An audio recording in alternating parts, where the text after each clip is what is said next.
মা কি করছো? এটা কি? এটা বড়া। রাত্রেবেলায় ডালের বড়া। রাত বাজে এখন 10টা, খাচ্ছে দুধ চা। আমিও খাবো। এটা কি? ডাল করেছি পাতা দিয়ে, লেবু পাতা দিয়ে। দেখ আমাকে একজন দিল, বলছে লেবু পাতাগুলো নিয়ে যাও ডালে দেবা। বাহ, তো একটু ছিঁড়ে ছিঁড়ে দিতে, তো বড় বড় করে দিতে। হ্যাঁ, বড় বড়ই ভালো। তুলে নেবো একটু পরে, গন্ধটা হোক। গরম গরম ডালের বড়া। ধরে যা, ভিডিও করতে গেলে পুড়িস না।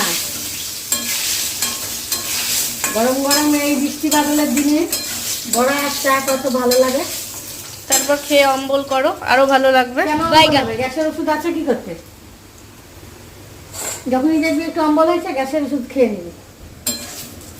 এই দেখো, দোকানে কিনতে গেলে এত সুন্দর বড়া পাবো, নিজের হাতে তৈরি করা জিনিস খেয়ে আলাদাই মজা।